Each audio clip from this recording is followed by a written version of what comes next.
Bienvenidos y gracias por su fiel compañía a este podcast de turismo.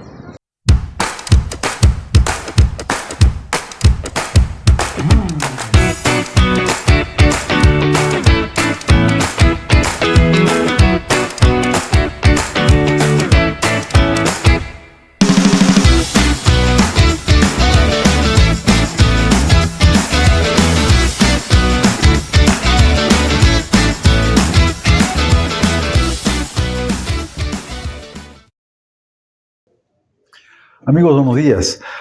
City Tour se complace esta vez en entrevistar a una persona muy importante en el manejo vitivinícola de Arequipa y del pisco arequipeño. Los académicos, los profesores, los estudiantes, los restauradores, los bares y los hoteles de Arequipa tienen que saberlo, están obligados en saber. Tengo pues el grato placer de presentar a la señora Postigo, dueña y CEO de los vinos Postigo, Pisco Postigo, los cuales son un referente importante para el manejo de presencia vitivinícola y del pisco en Arequipa. La primera pregunta que voy a hacer a la señora Postigo es: ¿quién es la señora Anaís Postigo? ¿De dónde viene? ¿Cuál es su trayectoria? Díganos su historia, por favor. Buenos días. Buenos días, con mucho gusto. Yo soy del Valle de Vítor, un valle de gran tradición vitivinícola, considerado el primer valle vitivinícola de Sudamérica. Mi familia, por decir que hemos perdido la cuenta, pero lo que tenemos documentado es que estamos presentes en el Valle de Vítor desde 1610 en la producción vitivinícola. Obviamente que en ese momento seguramente que no éramos Postigo, Claro. ¿no? Pero Claro. llegando aquí, ya hace 4 generaciones atrás, somos Postigo y seguimos siendo Postigo. ¿Hasta cuándo? No lo sé. En algún momento quizás cambie, ¿no? Pero yo vengo de este valle y siempre he estado inmerso en la producción de vinos y piscos. Desde que era muy niña siempre he estado en el tema al lado de mi padre y he crecido con esto, ¿no? Como una referencia aparte, quiero decirle que en algún momento se iniciaron los concursos nacionales del pisco y salió una notita en el periódico y nosotros decidimos con mi padre participar en ese evento. Y mire, hasta el momento en que nosotros decidimos ir, en aquellos tiempos los que siempre ganaban los concursos nacionales era Ica.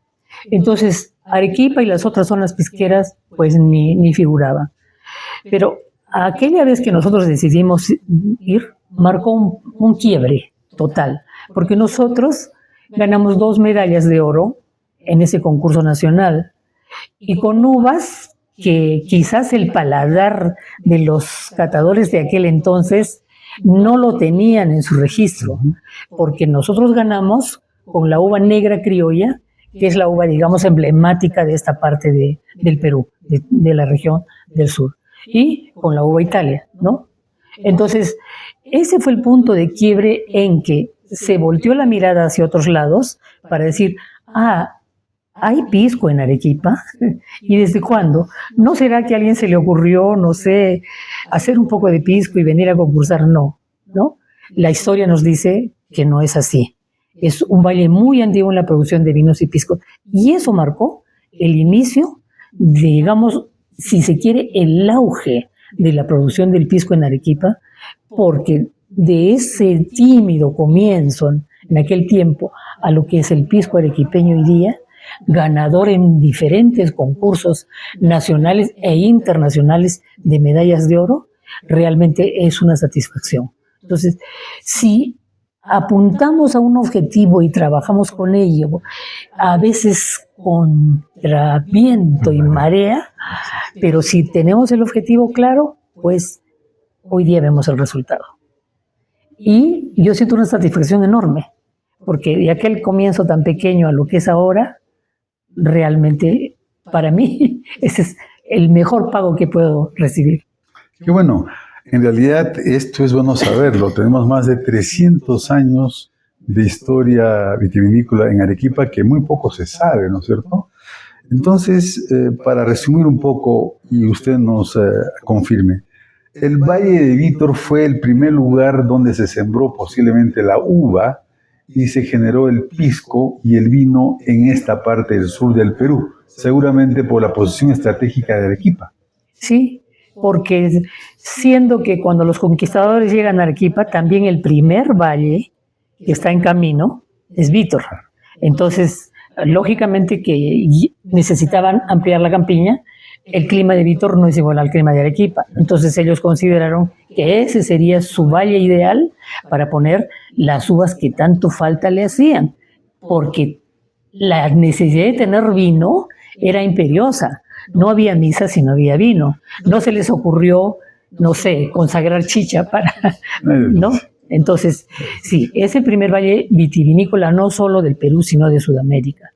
Está documentado. Hacia 1540, cuando se funda Arequipa y posteriormente se hace el primer reparto de tierras, ya habían cepas de vid en el Valle de Vítor. Ahora, las chombas, se llaman chombas. No, se llaman tinajas. Las tinajas, perdóname.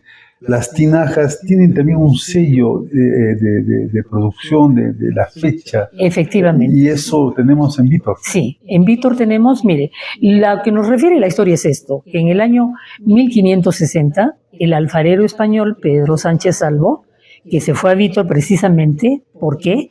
Porque ya se producía suficiente cantidad de vino y ya se requerían vasijas enormes para poner pues dentro de ellas el jugo de la uva, que sería después el vino. Entonces, para el año 1560 dice que este señor ya se quiso regresar a su tierra, pero no pudo hacerlo porque los productores de vino y aguardiente del lugar no le permitieron. Él tenía que enseñar la manera de fabricar las tinajas, por lo menos alguien tenía que tener esa continuidad. Y entonces dice la historia que fue Mateo Atiquipa, un alfarero del lugar, que fue el que aprendió el oficio de manera admirable, ¿no?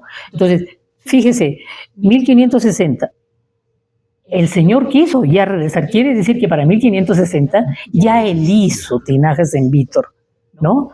Y Mateo Atiquipa es su discípulo, pero hay en Vítor una tinaja del año 1570.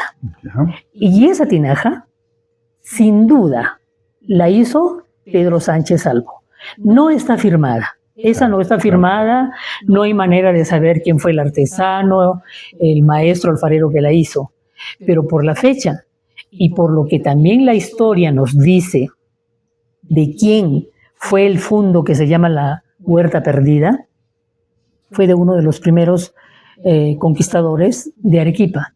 Y entonces allí recibió su encomienda en el Valle de Vítor.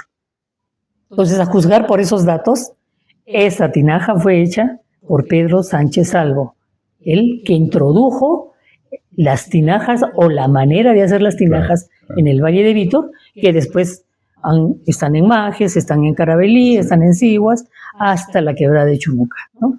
Las de ese tamaño, enormes. Miren, amigos, lo importante es saber la historia de la mano de una señora que, además de productora vitivinícola, sabe de historia. Y esto es algo valioso, ¿no? Ahora, ¿cómo así se introduce el manejo del pisco? Porque, como usted sabe, tenemos todo un problema con el vecino país del tema de la denominación de origen, de que el pisco es nuestro, ¿no? Pero el Valle de Vítor, pues, es la esencia del manejo, con el cual no habría nada que hablar con el manejo de saber el origen realmente del pisco. ¿Cómo es que sabe que tenemos el pisco arequipeño? Bueno, a ver, no es lo mismo el vino que el pisco. Claro. Porque para tener pisco tenemos que tener vino. No hay destilado sin vino. Entonces, la edad del pisco arequipeño no es la misma que la del vino. Es posteriormente, unos 100 años y pico después, que se comienza a destilar el vino por la sobreoferta de vino que había. Entonces, el tema es que usted, si no tiene las condiciones adecuadas, usted no puede guardar el vino porque se echa a perder. Entonces, alguien encontró la manera de destilar el vino y hacerlo.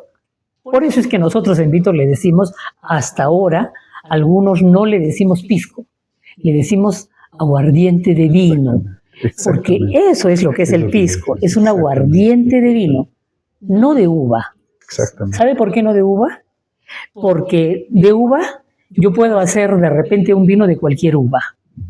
Y entonces ya está. De repente, como hay algunos, digamos, que hacen mal uso de esto, trafican con esto, no hacen un buen producto. Usan cualquier uva y a veces usan hasta los orujos, cosa que contra esos en precio no podemos competir. Claro. Un buen aguardiente de vino o pisco no puede competir con eso. Eso es imposible, ¿no? Entonces, por eso es un fino destilado, es un aguardiente de vino. Bueno, eso te quiero comentar que parte de esta información también la tengo porque el aguardiente de vino entró en los Andes peruanos y hasta Bolivia, en los lugares mineros, obviamente. Entonces, nadie tenía idea de que posiblemente el lugar de origen, el lugar de producción era Vítor. Claro. Porque se hablaba solamente de aguardiente de vino. Efectivamente, el aguardiente de vino de esta parte de aquí, tanto del Valle de Vítor como del Valle de Majes, ¿sí? Y también de Moquegua. Recuerde que para aquel tiempo, Moquegua y Arequipa y hasta la zona de Tarapacá eran una sola intendencia. Absolutamente. ¿No? Entonces, todo eso se comercializaba hacia el lado de Potosí, que era el centro minero en ese momento más grande del mundo. Entonces, esa gente consumía muchísimo. El comercio hacia ahí era fantástico. Se formó el circuito del vino. Y entonces, parte viajaba por el mar hasta cierto sitio y de ahí, en recuas, hasta Potosí. O al Cusco o a Puno. Ahí están en los libros que hay de los registros de aduanas y eso, hay figuras. Es fácil ir y comprobar. Inclusive hasta Argentina. Sí, por llegó supuesto. Esto porque obviamente la influencia del virreinato, claro, la intendencia, fue brutal, digamos, en el manejo de comercialización. ¿No? Había sacaba minerales, entraba comida trago, y de allí también traían algunas otras cosas, ¿no? Claro. Exactamente. Las personas que iban de aquí, digamos, llevando los espirituosos, más o menos eran 4 meses de camino. Y al regreso, 6, 7 meses en que recién también, dése cuenta, podían disponer de su dinero. Claro. Y algunos dicen que, si bien es cierto, si el productor no tenía como soporte otra actividad y solamente pudiera que solo se dedicara al vino y al aguardiente de vino, pues no tenía cómo hacerle frente a ese desgaste económico, porque, a ver, producía, mandaba su producto y muchas veces no le pagaban, era a vuelta de viaje. Entonces, imagínense, no tenía cómo sostener esa economía, aunque era muy dinámica, sí era rentable, pero tenía su tiempo de espera.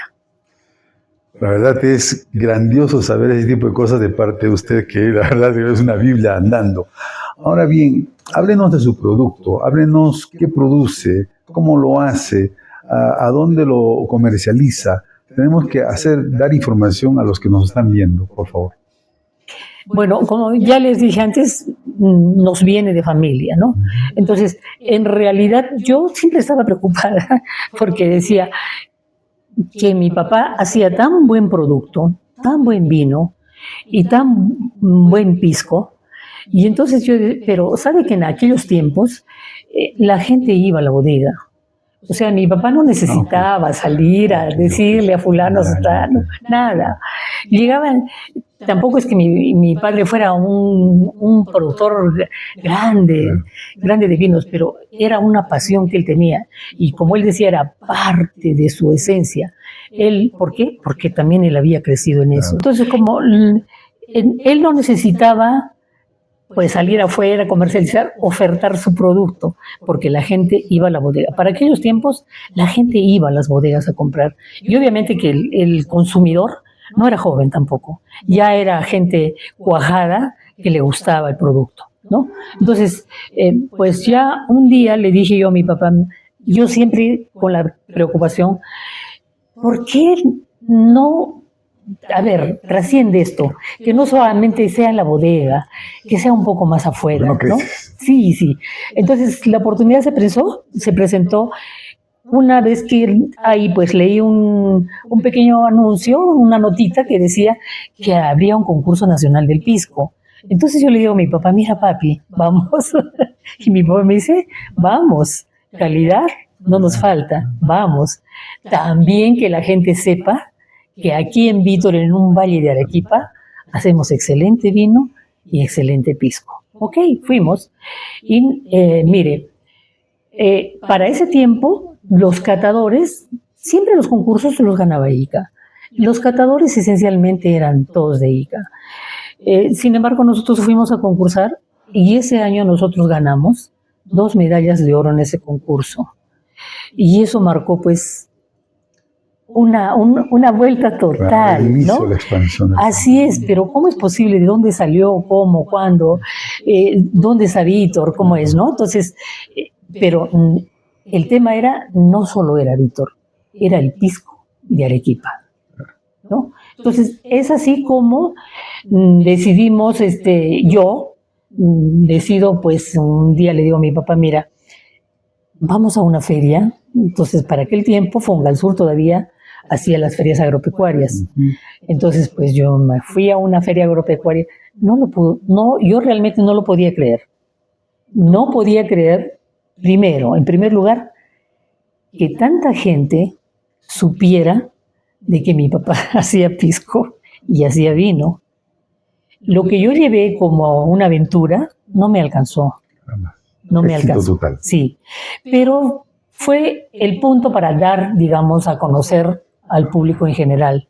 Y también para que aquellos jóvenes que en aquel momento, no sé, consumían algo más barato, ron o cualquier otra cosa. Bebidas extranjeras. Ah, sí, no solo extranjeras, también había algunas bebidas que los universitarios de aquel tiempo sabrán que eran, ¿no? Pero también era una manera de educar a la gente de que ¿por qué te compras eso que al final te hace mal? ¿Y por qué no te tomas un buen pisco que no te va a hacer daño a la salud?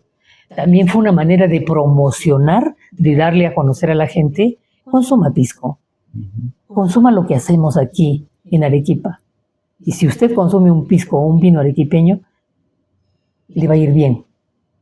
Parte de la identidad, obviamente. Ahora, ¿cómo maneja su detalle comercial? Porque obviamente ya nos habló del mercado local, la gente supongo que lo compra, los restaurantes, los bares. ¿Cómo insertamos el manejo del pisco en el negocio turístico?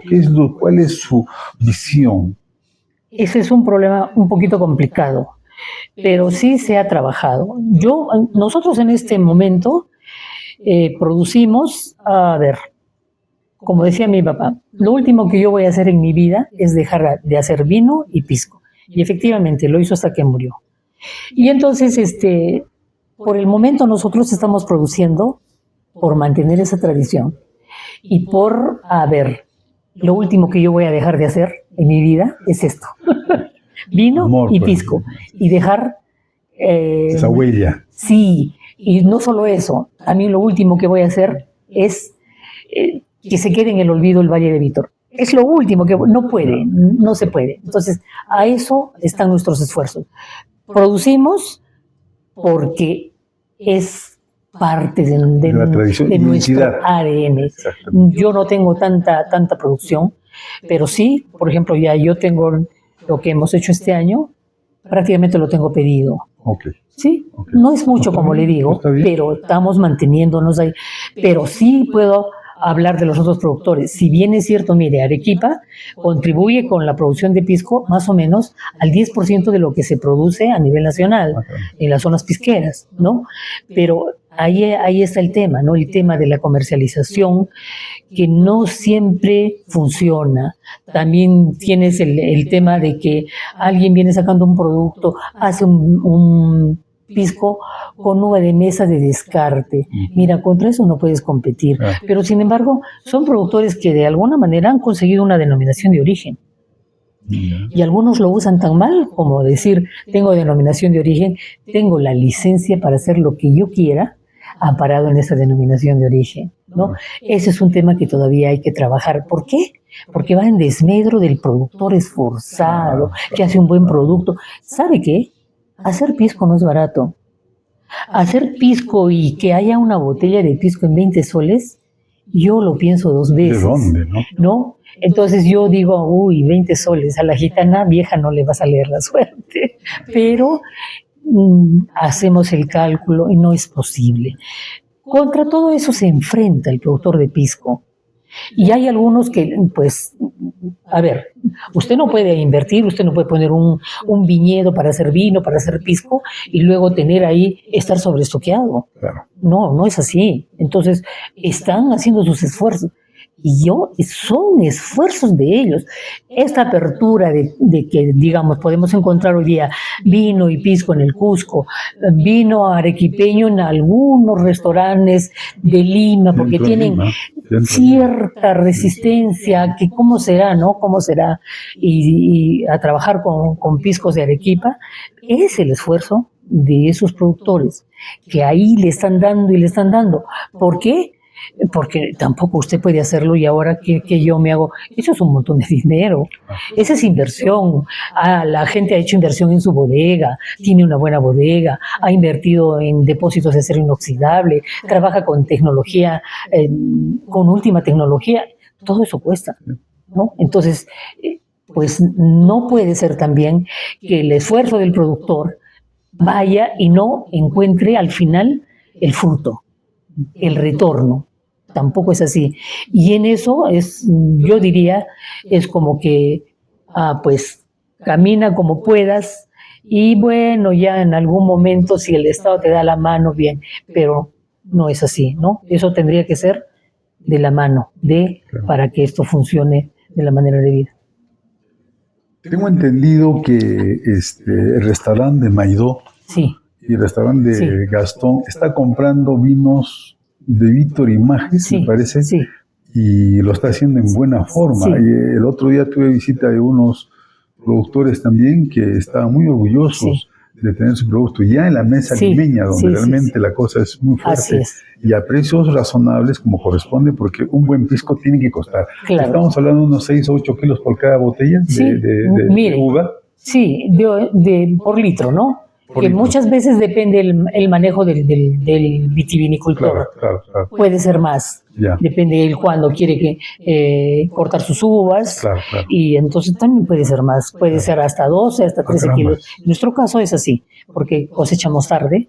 Entonces, cosechar tarde es perder un poco de mosto o de jugo de uva, ¿no? Obviamente habrá más materia prima. Pero, como le digo, mínimo 8 kilos. Sí. Entonces no puede costar 20 soles. No puede costar 20 soles, ¿no? O sea, pongámosles un precio a la materia prima. ¿Acaso no cuesta producir la materia prima? ¿Acaso es que usted siembra su parra y la parra ya no? También requiere su manejo, ¿no? Entonces, tenemos que ser conscientes. Ahora, veamos el tema turístico. Se ha estado formando la famosa ruta del vino, ruta del pisco arequipeño. ¿Cómo va ese emprendimiento? ¿Cómo lo ve? ¿Qué es lo que necesitan?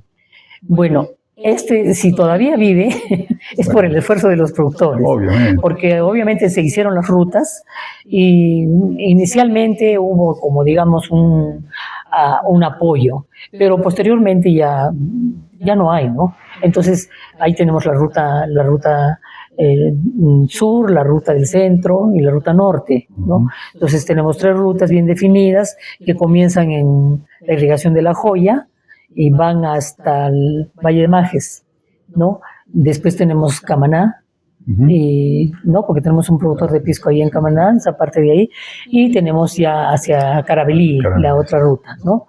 También hay varios productores de pisco. Pero si estas rutas viven es por el esfuerzo denodado de estos productores, que son ellos los que se encargan de contactar a la gente, llevarlos, hacer alguna actividad, ¿no? Como, por ejemplo, nosotros estamos abocados en que haya una ruta histórica del vino y del pisco arequipeño que sea en el Valle de Vítor.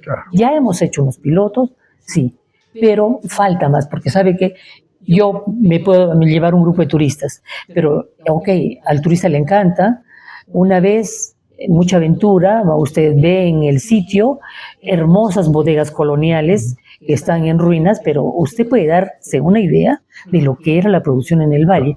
No se tiene que imaginar, no tiene que usted contarle a un pintor para que el pintor lo pinte y se imagine, no, ahí está, sí. Pero ¿sabe qué más necesita eso? Necesita, a ver, si el turista tiene una necesidad biológica, ¿a dónde lo llevo? O sea, no solamente es mostrarle la ruina, el edificio, la arquitectura, también hay que adecuar un espacio donde la gente se sienta cómoda, así es, ¿no le parece? Y eso no hay. Entonces, ese es el tema. ¿Cómo me arriesgo yo a llevar a un grupo de turistas? Tengo que decirle, ¿sabe qué? Full day, no hay ningún servicio. ¿No? Entonces, eso hace que no funcione adecuadamente, debidamente. Entonces, el esfuerzo del bodeguero es que, ok, yo quiero que vengan a mi bodega, yo tengo que implementar todo eso para darle el servicio mínimo al turista que venga, ¿no? No hay un fondo que le diga, mira, ok, tú vas a mejorar, vas a hacer esto, mira, te doy, no sé, un apoyo para que hagas la mejora y esto, no sé, un fondo no reembolsable o reembolsable, pero para mejorar esa infraestructura y que al final va a generar beneficio para todos. Hay un programa en PROM Perú que se llama Turismo Emprende.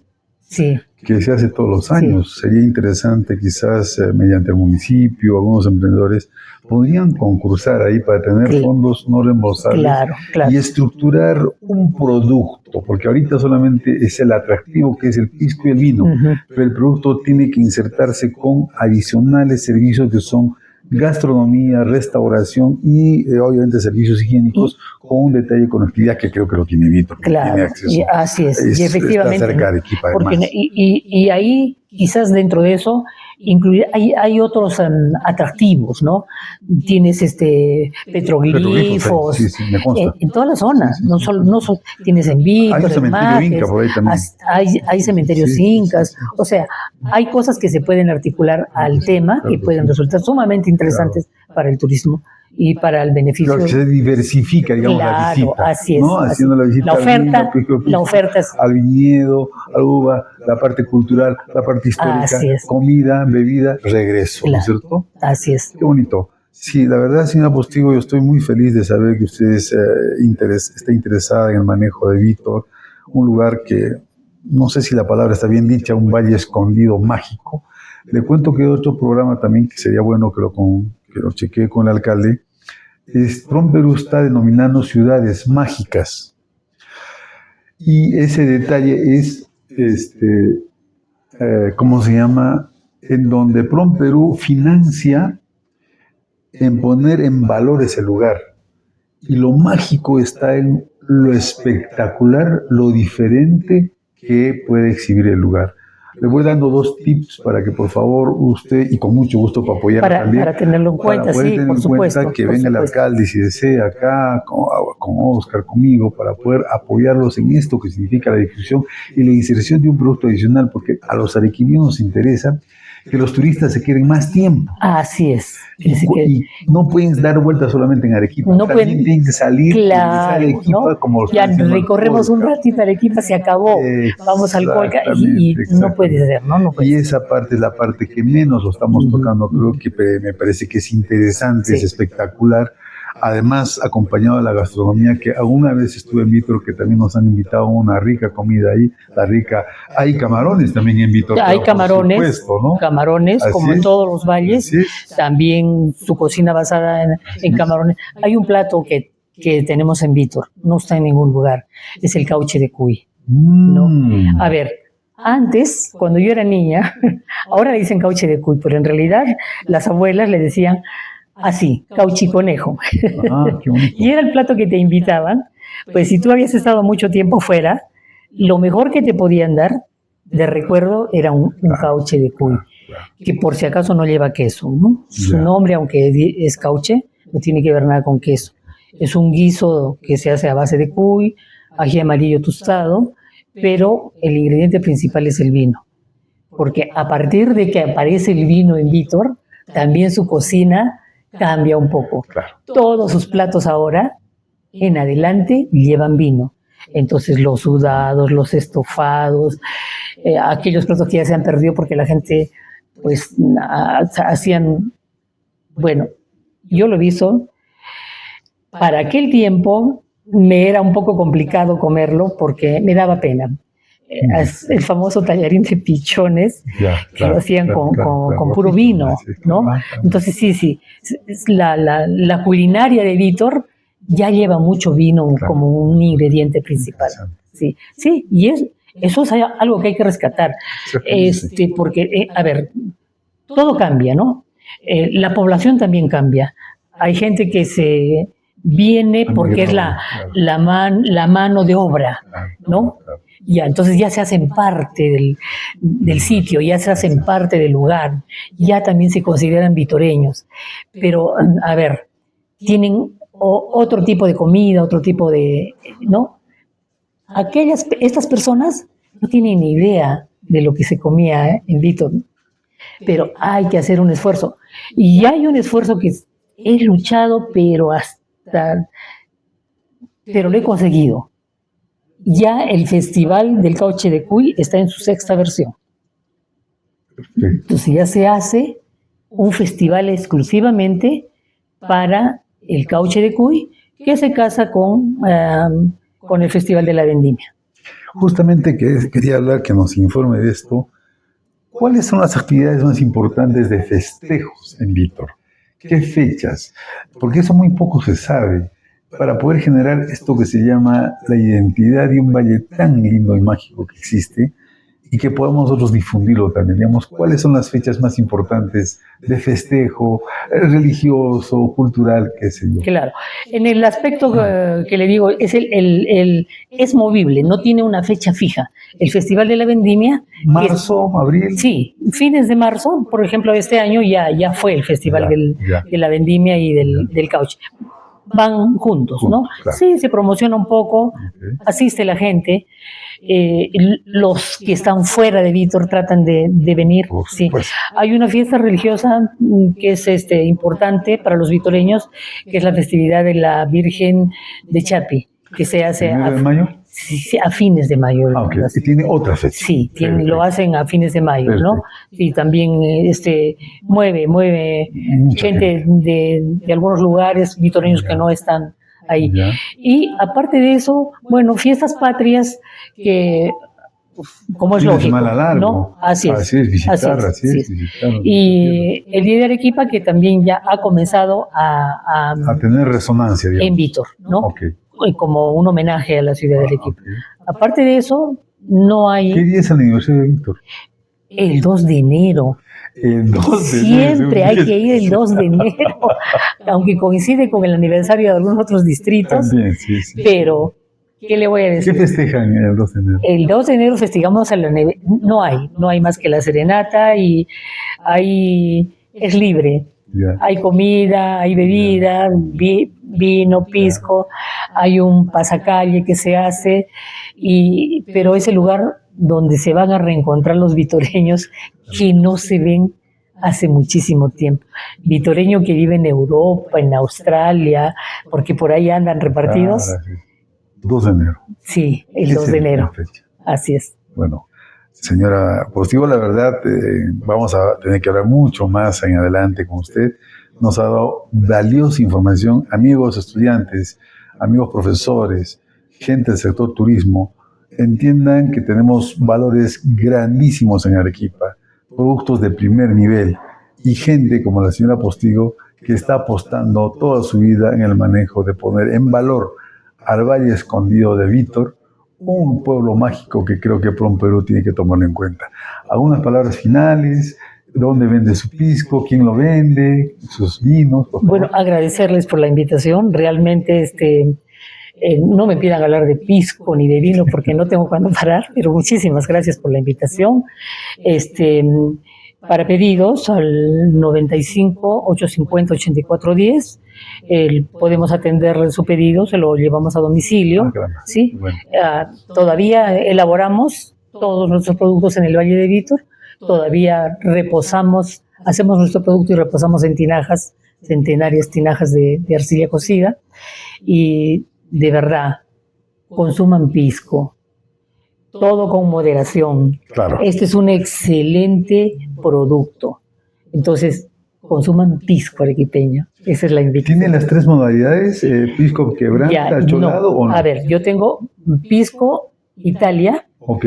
pisco acholado, que es una mezcla de Italia ¿Es? con uva negra criolla, y pisco puro de la variedad de uva negra. Ya. Esos son los 3 tipos de pisco. 3 tipos. Sí. ¿Y en vinos? En vinos tenemos vino de uva negra, el vino emblemático. El primer vino que se hizo en el Perú, en Sudamérica, fue el vino de uva negra. Ya. Ese es- ¿No tiene una especificación tipo Malbec, Sauvignon? No, ¿O no. Es uva negra, tal cual. Uva negra, tal Perfecto. cual. Es un vino rojo, ¿no? Exactamente. Y como decía mi papá, vino ojo de gallo. Está bien. Sí, Y además, mire, ese nombre puede ponerlo, ¿ah? sí, Ojo, ¿ah? y yo dije, ¿por qué, Ojo, papá? De niña yo dije, ¿por qué ojo de gallo? Mi papá dijo, ¿le has visto al gallo el color del ojo? Es igualito al color del vino. Ah, bueno, esa es una anécdota. No, le está poniendo un nombre a un vino. Sí. Y póngalo eso. Así me dijo mi A mí me papá, parece espectacular ese nombre. ojo de gallo, por el color, sí, de verdad. Y ahora se conoce ese vino, nosotros lo hemos conocido por muchísimo tiempo como vino Burdeos. Ah, Hoy por es la- una por uva la- Malbec. Por la cepa que Sí, tiene de sí. Francia, ¿puede ser? Sí, la cepa llegó de Francia, Claro. la trajo, a ver, la familia Bustamante de la Fuente. Ya, La trajo a sus haciendas que tenía en Vito. claro. De ahí corrió la uva por algunos otros sitios más. Claro. Pero es así como llegó la uva Burdeos a Vito. Ok. Con ese nombre, por más de 150 años, se ha hecho ese vino con ese nombre. Ya. Hasta que por ahí ya también hemos hecho una apertura Claro. para saber qué uva era. Y pues eso, yo quiero hacer una mención ahí. Eso se lo debemos a Johnny Schuller, gran amigo mío, Sí, sí, sí. y un hombre apasionado del Sí, pisco sí. y del vino, que yo una vez le dije, Una autoridad. si tú no conoces Vítor, no tienes completa la historia del pisco Qué bueno. y del vino en el Perú. Tienes que conocer Vítor. A tanta insistencia fuimos un día y él me dijo, realmente de ahora me puedo morir, porque andaba un poquito mal del corazón, pero ahora ya me puedo morir. No tenía idea Claro. de lo que hoy han visto mis ojos. Y entonces él se conectó tanto con el tema del vino Burdeos que a su costo pagó algunos estudios y es ahí que hemos determinado que la uva es una uva Malbec. Ok, Sí. de acuerdo. ¿Y le ha puesto esto en su vino, Malbec, digamos? No. A ver, nombre principal, Burdeos. De acuerdo. Más abajito, Malbec, porque es la cepa. Pero es el nombre con el que hemos dado a conocer ese vino, Burdeos. Está bien. ¿Dónde lo podemos comprar? Ya le dije, Es solo llámeme. pedidos, no hay una tienda No, acá de departamento. no. ¿Algún restaurante acá? A ver, Capaz. el pisco en Salamanto. Ok. Si es que lo tiene, no lo sé. Claro. Porque todavía para este año todavía no está a la venta. Ya. ¿No? ya, Todavía ya. a partir de julio, agosto. Ok, ¿no? ok. Salamanto para el tema del pisco. Para el tema del vino, para este año, a partir de julio. Todavía Ok. no hay. Ya lo último. Entonces la producción es limitada, digamos, y exclusiva, por decir algo. Así es, Qué así bonito, es. qué Así bonito. es. Sí. Muy bien. Y Amigos, ¿qué más podemos hablar? Ese es un tema que lo vamos Es a, increíble. como le digo, ese es un tema, para mí, es como, no me pidan, no concibo mi vida sin seguir haciendo pisco y vino, ¿no? Por supuesto. Lo voy a hacer así mañana, la vida, no sé, y me dice que solamente puedo hacer, qué sé yo, 100 botellas, no me importa, pero yo las voy a seguir haciendo. Tenemos una amante del vino y pisco arequipeño y una persona que realmente va a dar mucho que hablar y creo que hay que tratar de consumir vino y pisco postigo. Amigos, es una gloriosa entrevista a la señora Postigo. Estaremos otro día con City Tour nuevamente. Gracias. Gracias también a ustedes. Suscríbete a nuestro podcast para mantenerte informado. Te invitamos a visitar nuestro website especializado en turismo prensatur.pe, donde encontrarás artículos, noticias, entrevistas, reportajes y todo lo relacionado al turismo. Porque desde 1992 hacemos del turismo la noticia más importante.